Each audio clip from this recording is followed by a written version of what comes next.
and can play a prominent role in the disability rights arena and the larger youth movement.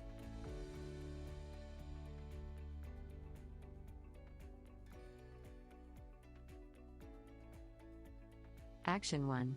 Increase decent work and easing employment opportunities. We commit to easing the entry to the labor market by opening up routes to paid internship and economic empowerment, and supporting policies to promote skills acquisition, lifelong learning, and labor market participation, including social protection programs that support employment. We will work together to create avenues that provide decent work and professional development opportunities, offer vocational rehabilitation and skills training, recruit youth with all types of impairment, including the most underrepresented groups, and organize inclusive, universally designed, accessible workplaces and reasonable accommodation.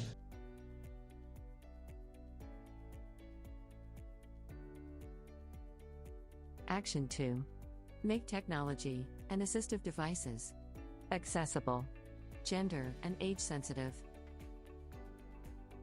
We commit to striving to revolutionize the design, availability and affordability of appropriate assistive technology, including digital technologies, and to promote the adoption of universally designed products, services and environments that are gender and age sensitive. We commit to ensuring the participation of youth with disabilities in all stages of this process, including design, production, testing, and making sure they reach all youth with disabilities that require them to actively contribute into all parts of society. We actively support policies and actions which help to overcome the digital divide.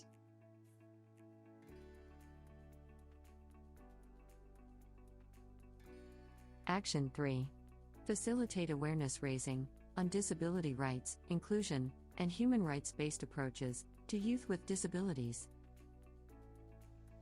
We commit to working to eradicate the attitudinal, institutional, and environmental barriers facing youth with disabilities, and enabling the full participation and inclusion in society of youth with disabilities across intersectional identities. We thereby reaffirm the legal capacity of all youth with disabilities and recognize them as active contributors and agents of change in the implementation of human rights, development, and humanitarian action. We commit to working together with youth with disabilities and their representative organizations to combat stigma, discrimination, and ableism through advocacy and sustainable behavior change strategies at every level of society, from families and organizations to government authorities.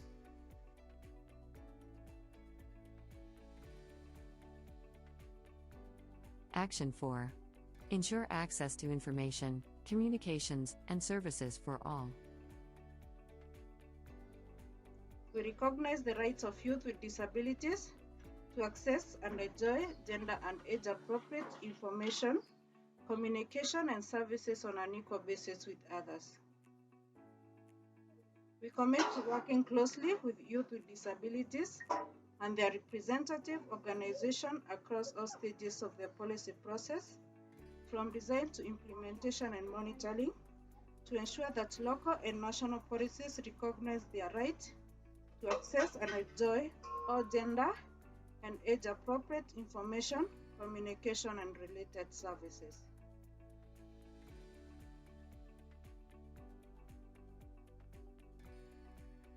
Action 5. Access the right to recreation and support sustainable friendships. We recognize that youth with disabilities, like all youth, have innate talent to be nurtured. We recognize that the barriers preventing youth with disabilities from accessing community support to develop this talent, particularly the barrier to participation in cultural life, recreation, leisure, and sport, often exclude youth with disabilities from the very activities where friendships are often formed. Therefore, we commit to supporting stakeholders in creating a cultural of inclusion by encouraging and providing platform, skills, and services enabling youth with disabilities to participate on an equal basis with others in recreational, leisure, and sporting activities.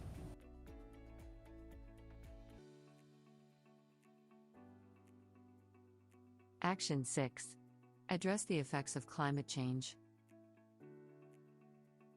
We recognize that climate change disproportionately affects youth with disabilities, and we acknowledge their eagerness to actively participate in the sustainable and inclusive development. We commit to working with partners to provide accessible information and communications on how to strengthen environmental management and training of service providers, including in situations of risk and humanitarian emergencies. We will reach out to youth with disabilities and their representative organizations to encourage their active leadership and participation.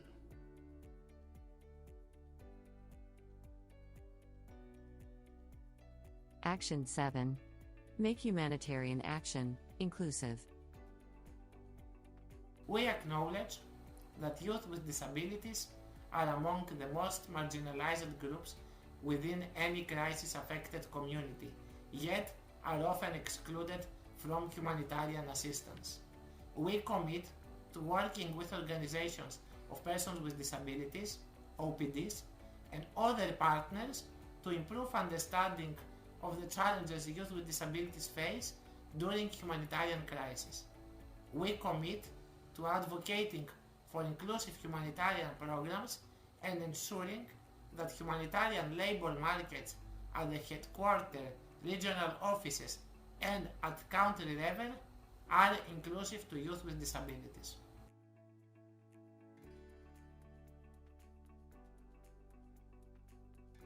Action 8. Ensure quality inclusive education for everyone. We recognize that youth with disabilities have the right and freedom to access education on an equal basis with other learners in accordance with their choice and with access to reasonable accommodation and any other supports they require to fully and effectively participate. We commit to taking steps to include all learners with disabilities in the design and promotion of inclusive educational systems. We commit to increasing scholarship for students with disabilities and taking active steps to disseminate them, including through accessible communication and formats.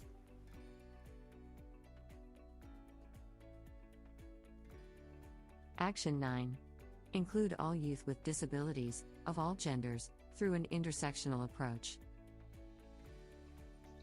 We recognized that many youth with disabilities experience intersectional discrimination, which creates systemic patterns of social exclusion and vulnerability, and often compounds their exclusion and deprivation, particularly in the case of young women with disabilities and youth with disabilities that are poor, indigenous, LGBTQI, or belong to ethnic minorities, migrants communities, or other marginalized groups. We commit to advocate for an intersectional approach to the rights of youth with disabilities and to inclusion and equality as an underlying principle of our work.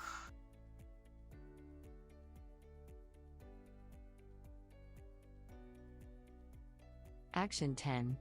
Promote independent living and inclusion of all in communities. Reconocemos la necesidad de asegurar The Youth GDS is co-hosted by the International Disability Alliance, Atlas Alliance, through Youth Mental Health Norway, UNICEF, and supported by the Government of Norway. I am now going to briefly explain some of the features of today's webinar. This webinar is being recorded. There is international sign interpretation, language interpretation in English, French, and Spanish, and card in English. A CC button on your screen will enable the captions. If you need captions in a different window, the link is in the chat box. Kindly take a few seconds to enable the language of your choice in the language options again at the bottom of your screen. There will be an option to mute original audio. Please do not select this option. If you do, you might miss some parts of the audio. So let's take 10 seconds so you can select the language of your choice in the language options. Should you have questions for panelists, kindly use the Q&A option or leave your question in the chat box. Our team is monitoring both and will try and respond to questions in the course of the event where possible. We hope to have time for questions wherein participants may be invited to ask questions. Please note, we cannot put camera on for participants due to the limitations on the platform. Where time is an issue, priority will be given to live answering questions that are relevant to the discussions which have been presented. Should you have any accessibility issues, please send a private message to the host account or email webinars@ida-secretariat.org, and the team will try and resolve that to the best of their ability. We request all speakers to kindly keep to times and to ensure that they speak slow enough for the interpreters and captioners to follow. We would like to thank the logistic and communication teams at the International Disability Alliance for their hard work and consideration in enabling the participation of all of us here today.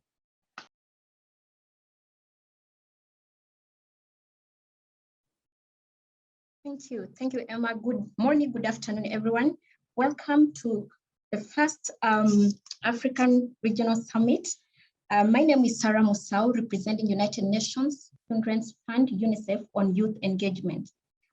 Within this Africa Summit, we'll have 2 panels and 1 roundtable.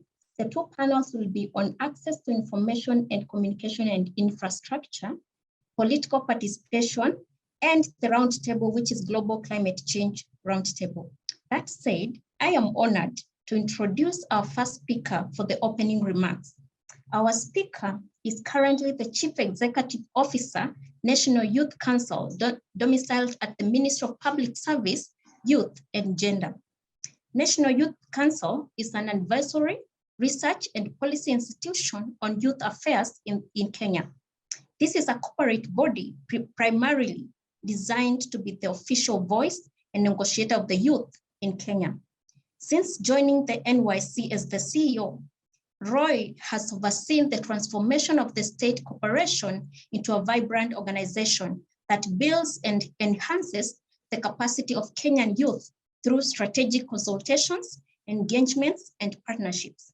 Before taking over the helm of NYC, Roy served as the head of procurement at Kenya Deposit Insurance Corporation and previously as the deputy head of procurement at Competition Authority of Kenya, among other senior executive positions in both public and private sector institutions. Welcome, Mr. Roy Sasaka.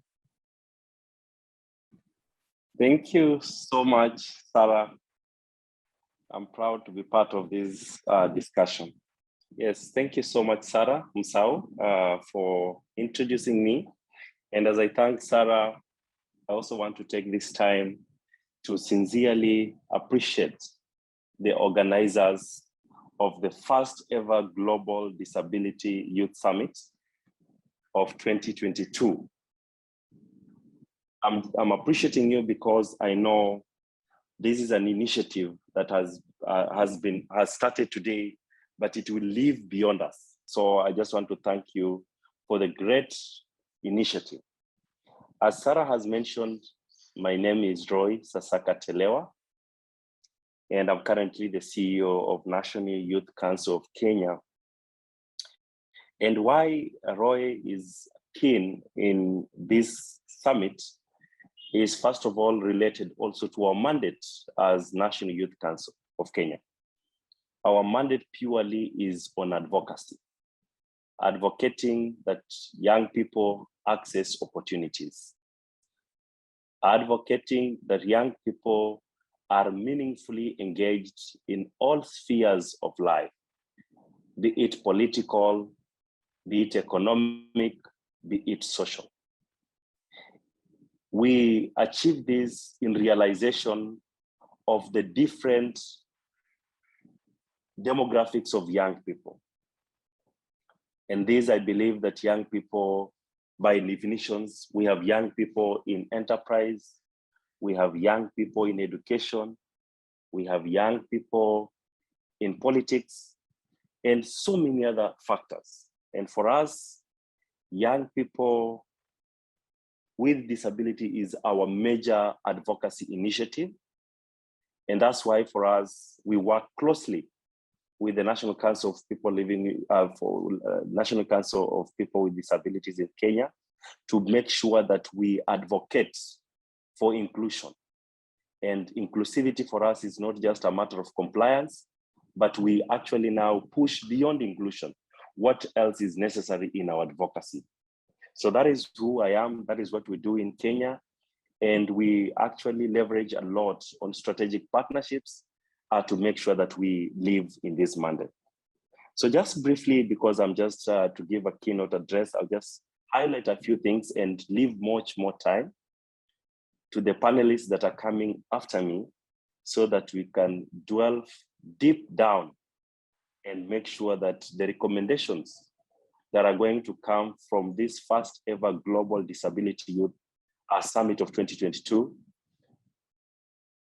pushes and advances more inclusivity for the youth across the country and across the globe.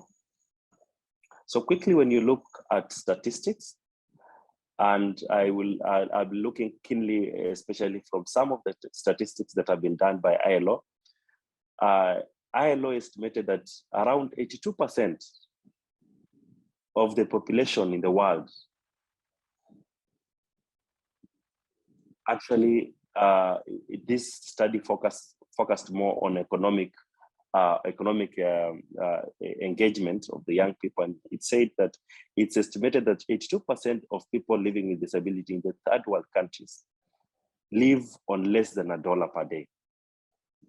And they said that mostly it is because of devoid of access to crucial components of development, such as social amenities.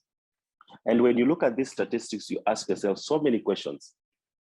One of the questions that comes in your mind is that, don't we have laws already enacted in our countries to advocate for this, to make sure that it is not just a say, but it's something that's being realized? And if we have laws already enacted, we have a constitution already in place, then what is the gap that is actually denying our young people these opportunities? Why are we still discussing about numbers that are not favorable? And this is a call to action. And this also poses a very, very big challenge to us as policymakers, as leaders, and as advocates living now in championing the better life for the generation to come after us. The big question is, beyond legislation, beyond constitutions, what is it that needs to be embedded so that then we are not looking at just issues of minimum compliance, but we're looking at inclusivity in totality. And I think for the panelists that is coming after me, I think these are some of the things that we need to delve in. Is it an issue of awareness that we need to enhance and invest in? Is it an issue of culture change that we need to look at? What is it that is still the gap that we still have statistics that are saying we have not yet achieved at least 50% in terms of inclusivity? The statistics could be wrong, but where I come from, if we are all from this conference are able to ask ourselves those tough questions and put into perspective and come up with clear recommendations, continuously we will be able to achieve inclusivity at greater lengths that have never been experienced before. And I talk about this with a lot of passion because I've been able to achieve it at my institution. I am a CEO of National Youth Council. When it comes to governance, management, and top leadership, together with the support of my cabinet minister, we've been able to achieve representation at the board level, representation at management.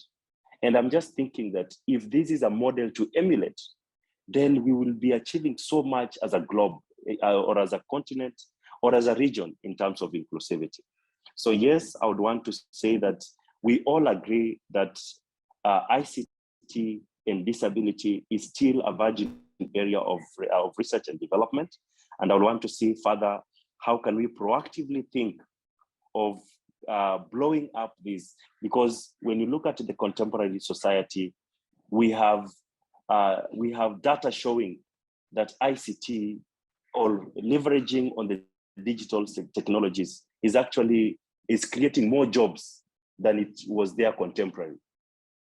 So what are we doing in our respective institutions, our respective governments, to make sure that people with disabilities are accessing this critical platform and avenue that will actually increase their access also to employment, because that is the new norm as we speak. And of course, these are discussions that goes beyond us. When it comes to political participation, and I think this is also an area that we need to focus on so much, you realize a case study of Kenya. A case study of Kenya is in the political process, we've actually we've taken an affirmative action to make sure that people with disabilities have a percentage in terms of representation, so that then representation in terms of political process is well secured. And I think in terms of compliance, we've done so well in Kenya. But I'm looking to a day where we will not be only focusing on the minimum affirmative action put, but beyond what is stipulated. Are we encouraging? Are we challenging? Are we exposing? Are we making sure? Are we putting in place the right framework to ensure that people with disabilities are competing and beyond the affirmative quota that is there, they are able to achieve much more to a more inclusive society? That will be the dream that I think that is something that, then how do we do this? Because we are policymakers, we are leaders. How do we achieve this? And I believe as an advocate, as a youth advocate, as an inclusivity advocate, it is just for us to create a lot of awareness, for us to actually open up these opportunities, and also to look at the hindrances to accessing these opportunities, to make sure that the discussion of inclusivity is not only provided, it's not only at the legislation level, but it's beyond, it's part of us. And further, as we go down in this conference, I'm asking myself, how exactly then do we ensure, or does climate change affect people with disability? And I think that is and I want to thank the organizers, because this is a very critical element. When you look at the world now, the issues of climate action are contemporary, are dear to us, and actually are more critical to us. And I believe that people with the disability play a critical pillar, because when you look at the people who suffer the adverse effects of climate, the critical percentage that suffers most, I believe, is people with disability. So when we are discussing climate action, what is the role? What exactly does it affect people with disability? And what is our call to action as African leaders, as global leaders? What is it that we want to achieve? So that then we are creating an inclusive society and that we are not leaving anyone behind. So I think that is very critical for us as policymakers in this discussion. And as I make this address, I just want to challenge all of us here that beyond legislation, beyond what is provided for, we should be discussing further on how do we increase more, how do we open up this opportunity window so that we build a more inclusive, a more just, and an environment that makes sure that these opportunities are taken advantage by all people. That will be my call to action to all the leaders I'm addressing today. And again, as I conclude, I just want to thank you all for making sure that we are in the first Global Disability Youth Summit of 2022. And young leaders, let's take advantage of this to make sure we come up with high-level recommendations. I'll commit to be among the champions who is going to make sure that those recommendations are ratified in my country, are implemented, and we have actually make a monitoring and evaluation system put in place to make sure we achieve this. Thank you so much, and may we have a blessed and successful summit. Thank you. Thank you very much, Mr. Sasaka, for such invoking remarks and for recognizing the need for inclusion of youth with disabilities, as well as highlighting research as a core area youth bearers need to focus on. So we will move to our first panel on accessibility, access to information, communication, and infrastructure.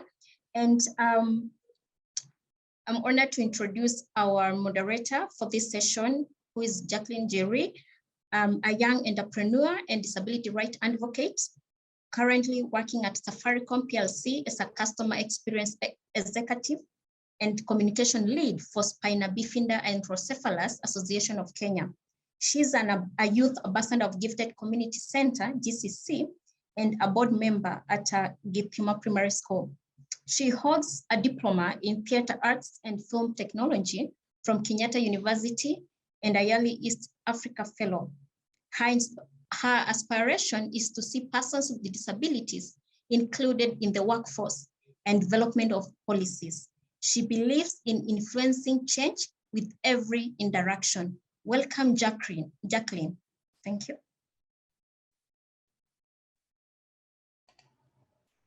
Thank you so much, Sarah, and welcome everybody to the first ever Youth Global Disability Summit. So on this session, we are going to tackle or discuss more on access to information, communication, and infrastructure for persons with disabilities. And with me, I have amazing panelists consisting of 4 speakers. They are doing amazing work in their respective countries when it comes to implementation and advocating for the rights of persons with disabilities. To start us off, first speaker was going to be Sovan Sharma. He's from Mauritius. He's an upcoming author and he has published several articles which can be found on his website. He can leave a link in the chat box so that you can be able to see his work. So most of his articles touch on disability awareness as well as literature. He has a physical disability, and to be able to combat bullying and fear, as a child, Sylvan turned to writing for support, where he was able to unleash his emotions. And he has also served as the president of the Rotaract Club and holds a bachelor and a master's degree. Our second panelist is Joseph Owino. He's from Kenya, a 4th-year student pursuing a degree in economics and statistics. And he's the current student leader representing the interest of students with disabilities at Mount Kenya University. He's also the youth senator in Siaya County, the youth leader in the Siaya County Disability League, and also an ambassador of a gifted community, and also a member of the para taekwondo team here in Kenya. Our third panelist is Mashukura Habibu from Tanzania. She is a special needs education teacher with visual empowerment, currently pursuing a master's degree in education management and administration at the University of Dar es Salaam. She's also the director of access technology for visually impaired and has worked with IDA and the UN on the implementation of the CRPD. She's also had an opportunity to voluntarily offer classes on ICT for persons who are visually impaired. And lastly, we have Jackson Loibuku from Kenya. He's also an art activist advocating for the rights of persons with disability in Samburu County, and he holds a diploma in education. So to our 4 panelists, thank you for availing yourselves. I will start with Mashukura. So Mashukura, I would like for you to tell us, you will kindly tell us the challenges that you have faced when it comes to accessing information in your country.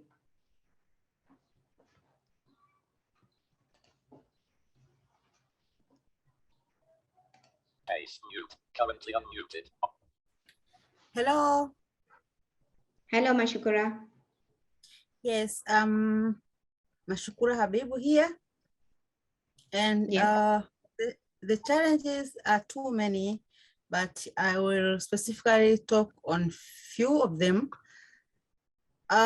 We have a big challenge of having accessible information.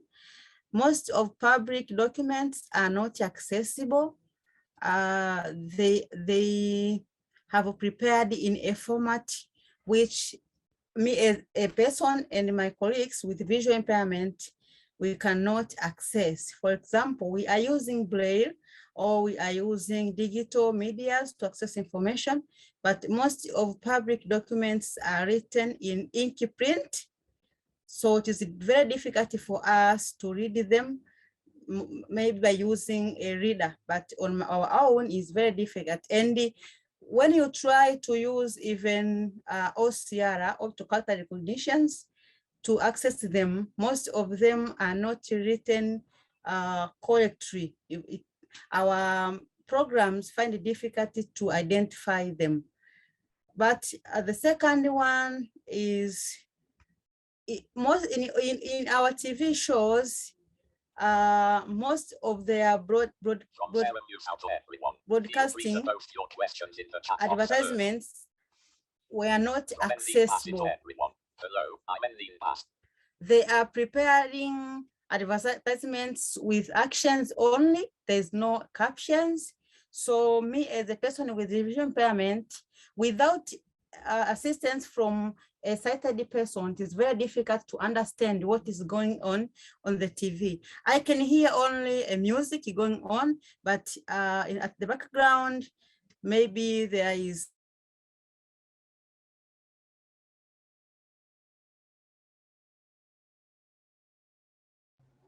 So what was I was saying that most our TV shows, there is no any caption or sign language interpreters who can help persons with disabilities to understand what is going on in the TV shows.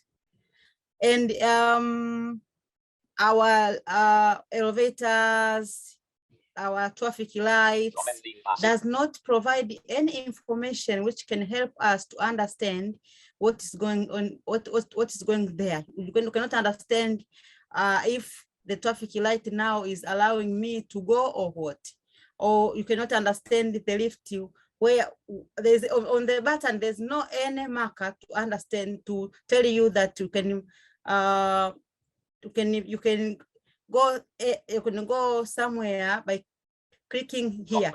And in our ATMs, there is no any audio sound which can help us to understand the buttons.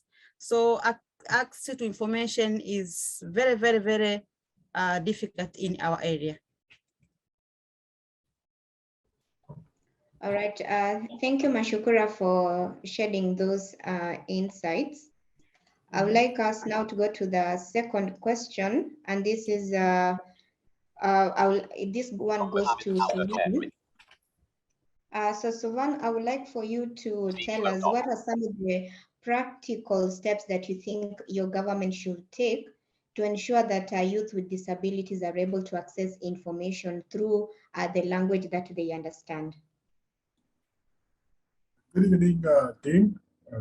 Thank you for the invite. Thank you for having me be part of the panel and address you all.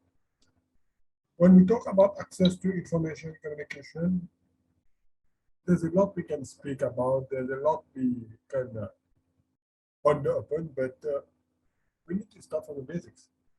It is a right of each and everyone to have access to basic information and the basic communication channel so as to give us the day-to-day information. Most persons with disabilities around the world, we come from different disabilities affecting different part of us or different activities to which we are entitled to. The first and foremost step is for each and every governing state to understand that disability and the repercussions are different. Physical disability, visual impairment, audio impairment, and other sort of disability. Each and everyone has its own set of hindrances and its own set of ease of access we can provide. Governments and state parties need to understand that these disabilities will be able to address when they understand that each and every disability is not the same, and the cohort of persons with disabilities themselves, they differ. This basic difference will give rise to new protocols and new statements in place. When we talk to access to information, we need to talk about access to news, access to information to be literate, access to information to be good intellectually, and these types of access to information is what shapes us to be the person we want to be, or the type of person we want our community to forge. Persons with disabilities are normally left behind. We are left behind. Why? Because government don't understand disability and they don't understand which system to put into place. The first thing we need to do across the globe, and irrespective of which country we are from, is to have inclusion and participation of persons with disabilities into decision making. They cannot take decision for persons with disabilities without persons with disabilities, because we need to understand what this person live, what do they feel, and how do they come around the obstacle there. And access to information. I will take the example of someone with a visual impairment.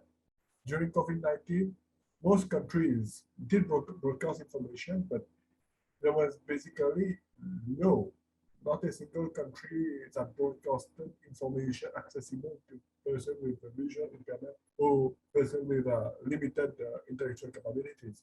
It is very important that the basic information is made available. And when we talk about communication, how do we communicate with someone with audio impairment, or how do we communicate with someone with visual impairment? It differs. It's not the same on how we communicate with someone with physical mobility issues. State parties need to ensure that basic services such as healthcare, transport, and education are addressed equally and are made ethically and equitable access to each and everyone. State parties need to ensure that disability is defined in the constitution of the country, and it is put on to be addressed to each and every section of the constitution. It starts with the parliament, and the parliament needs to understand that persons with disabilities are part of the population. What I was stating is that each and every disability is different. And during COVID-19, most of the states, most countries, they did not really take into account that we have people with audio impairment, people with visual impairment, and access to information needs to be made available. Access to information and practical communication practices will be made available as and when we have our policymakers who endorse persons with disabilities while taking decisions. We need to ensure that in each every decision-making process, from the constitution to laws being enacted, disability is well defined and each and every subset of disability, from what we understand, from what we feel, from the hindrance, obstacles, and how far disability can be addressed across numerous services and across numerous distribution channels. Because each and every country has a population of persons with disabilities, and each disability differs. So we need to ensure that all these disabilities and this person with disabilities are catered for. How can they be catered for? It is with practical and legitimate standard processes. We have the United Nations Convention for Persons with Disabilities, which is there. It is there as a roadmap. The blueprint is there. Each and every state parties and us as leaders needs to ensure that the UNCRPD is well implemented. It is signed and ratified, yes, but it needs practical implementation. How can we go for practical implementation? It is where we have functional institutions. And I therefore request each and every one of you to ensure that your country has institutions that are well catered for and institutions that are working in the hybrid model with persons with disabilities, providing the forefront of understanding disabilities and how far we can go towards inclusive access. Thank you.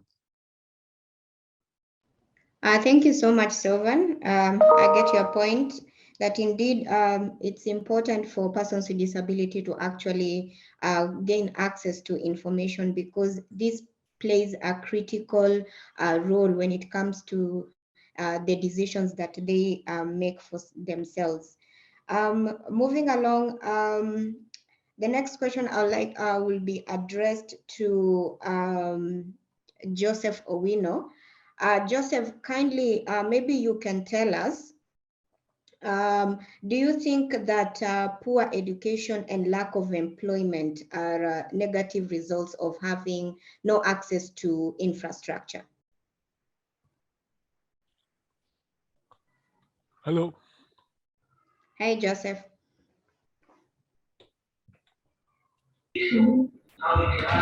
Hi, Jacqueline. Hi, Joseph. Hi, how are you? Good. So I would like to hear your insights on what you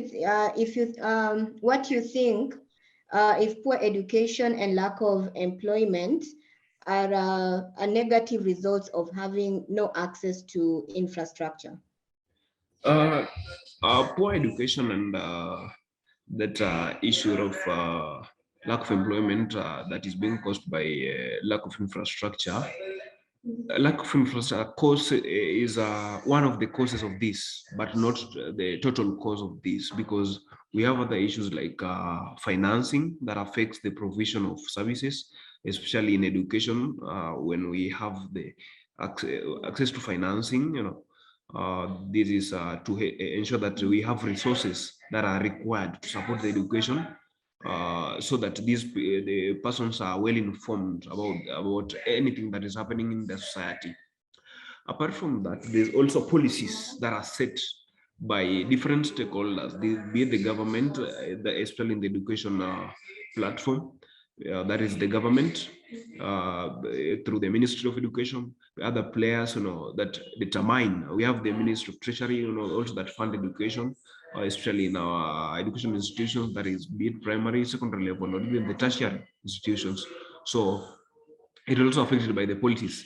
Infrastructure also plays a bigger role because it hampers or supports accessibility, because much of accessibility helps in ensuring that employment in the workplace is factored in, especially when you have persons who use crutches, those who use wheelchairs, they can't move when there are no ramps in such places, or there are no lifts in such places. So, there's a much bit of problems in movement. So we have matters of policies, we have even financing.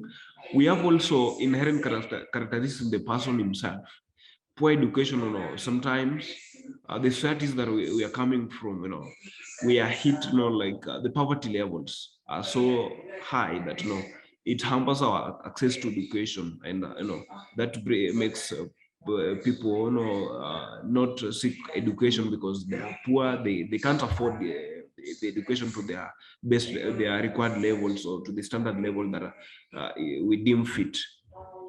I think that is what causes. So infrastructure causes some part of some is part of the reasons that cause lack of employment, and also lack of also poor education, especially in employment when we have persons who are highly impeded in accessing these places where there are job opportunities.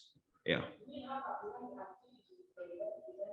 Okay, thank you, Joseph, for those insights. And Yeah. also to the participants, you can write your questions in the chat box to our panelists, which we shall handle during the Q&A session. But thank you, Joseph, for those insights. I would also like, this question goes to Jackson as well and Mashukura. So I think Jackson will be the first to respond. So what do you think? Do you think that these persons with disabilities have access to their rights to privacy? And if they do, how do they have access? And if they don't, why not? And what are some of the steps do you think can be implemented to ensure that persons with disabilities are entitled to privacy? Mashukura, are you available? Hi. Hi, Mashukura. Okay. Yeah. The answer is no. Yes. Persons with disabilities are not at all able to access their privacy because most of them are using second party to access the information. For example, people with visual impairment, most of them are using readers to read their messages and other things. And people with hearing impairment are using sign language interpreters. So this sometimes can make them to have difficulty in having privacy. But in order to, there is a way of having privacy. For example, I will talk more on persons with visual impairment because that is my career. There is smartphones which have ability to be used for these people by using accessibility programs, maybe TalkBack, Android accessibility suites, VoiceOver, and other things. So with these programs, they can hide the information because they have a possibility of even hiding the screen when they're using their phones, so other people cannot access their information. And the difficulty is how to learn those programs. In our country, we have a very, very few centers which can teach these people how to use computers, smartphones. We are depending on ourselves to use social media, various social media. For example, in our country, we have WhatsApp group where we are teaching each other on how to use smartphones and the computers. So we need even governments to put effort there in order to help many people to get that information.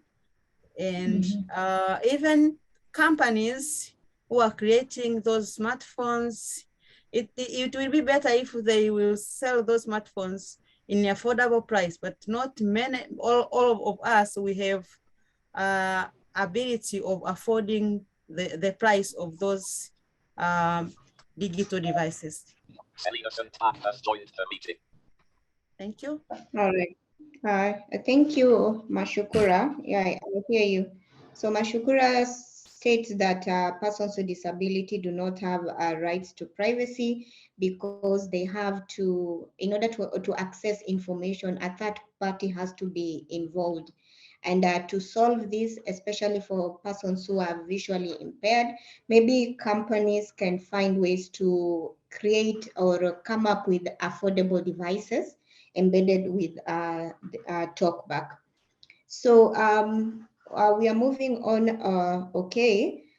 So we have the last question, and this will go to all the panelists, and each of you has 1 minute to respond to this question. I would like to start with Jackson.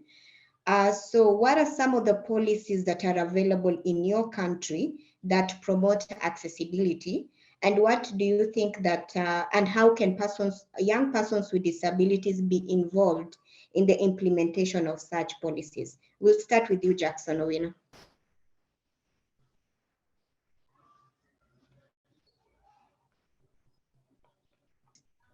Okay, in my country, there's the government directive on the establishment of ramps and lifts in buildings, to ensure that persons on wheelchair and or those using crutches, can access these buildings, especially those buildings with many floors, without much problems that can hamper their lives, because of their condition.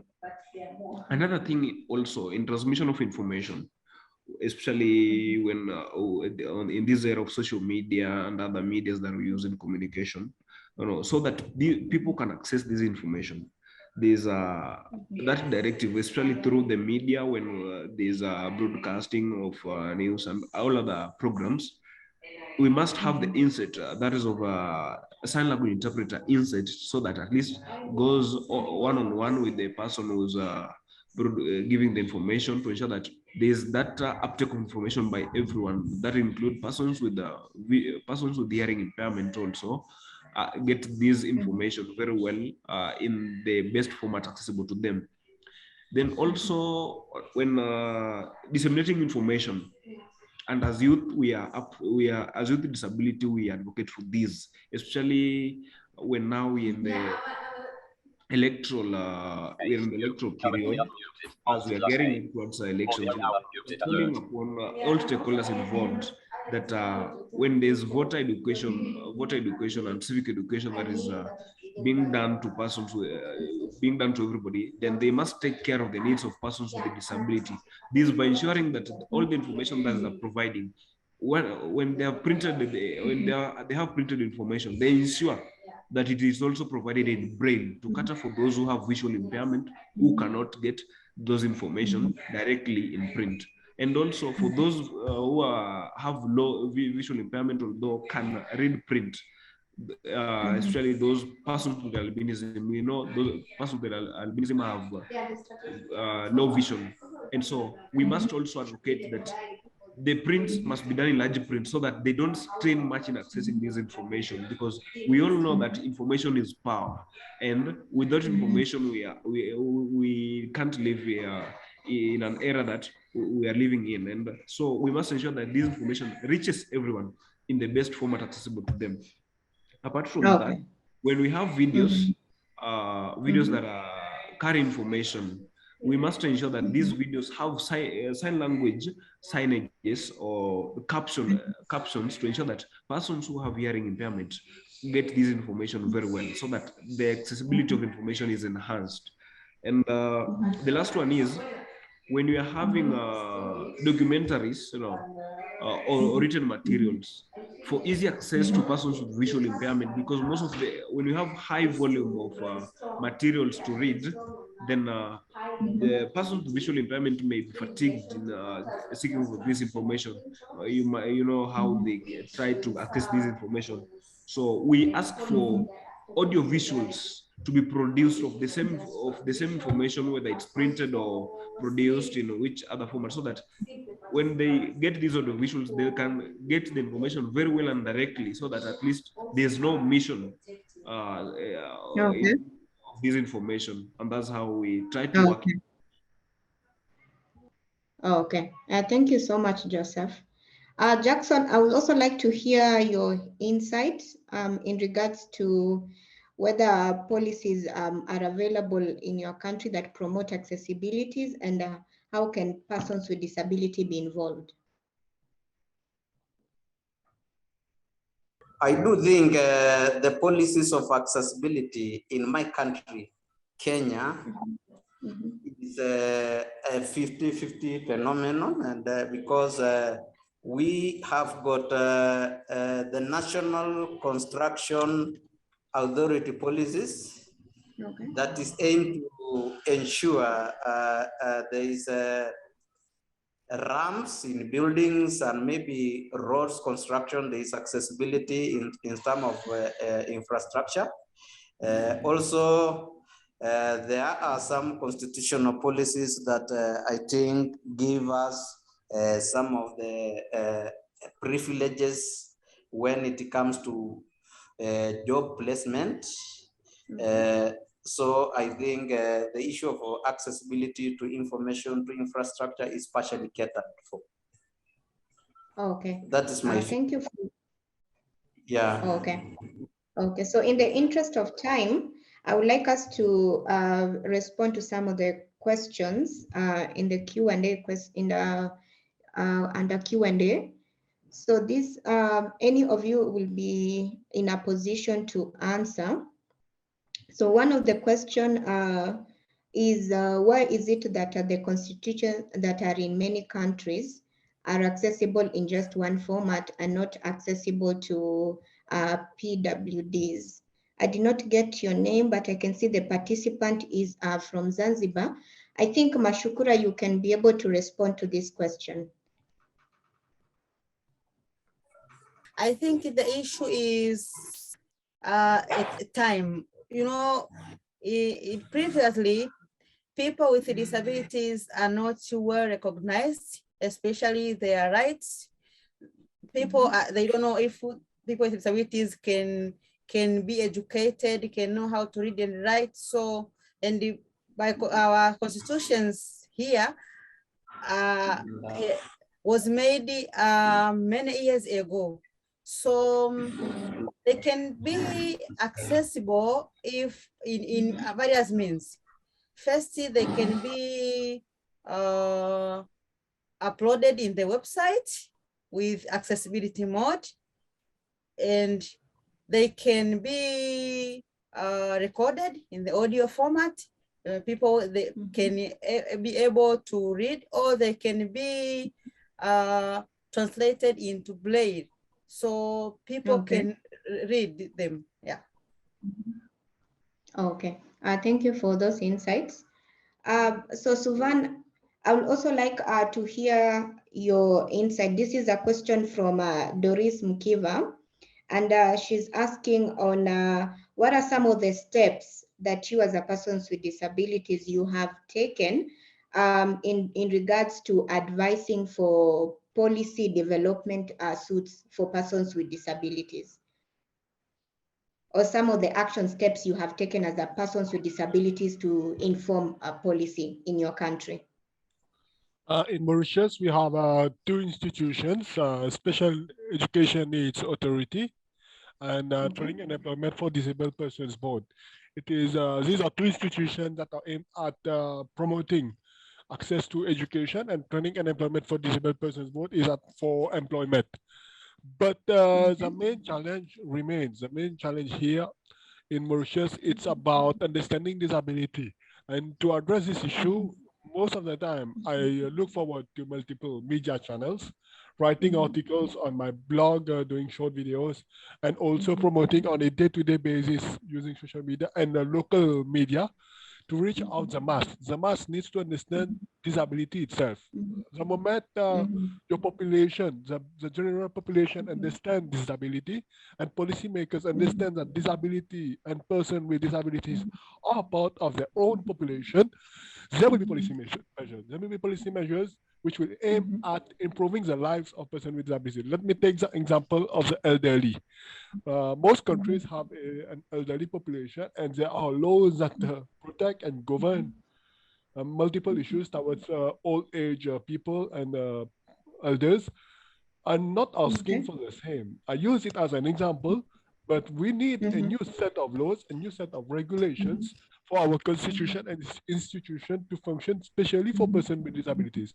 We cannot mix persons with disabilities with Children Act. We cannot mix children or elderly with persons with disability. Persons with disability need to be addressed on their own, and need to ensure that each and every disability is catered for.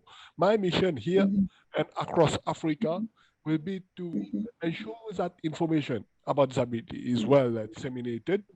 And this institution, like I voiced out before, employment institution, education institution, these need to work in hand. And what is primordial today across the world is that health services need to cater for persons with disabilities. There need to be a proper channel for each and every person with disability attending a health institution and ensure that they are well understood.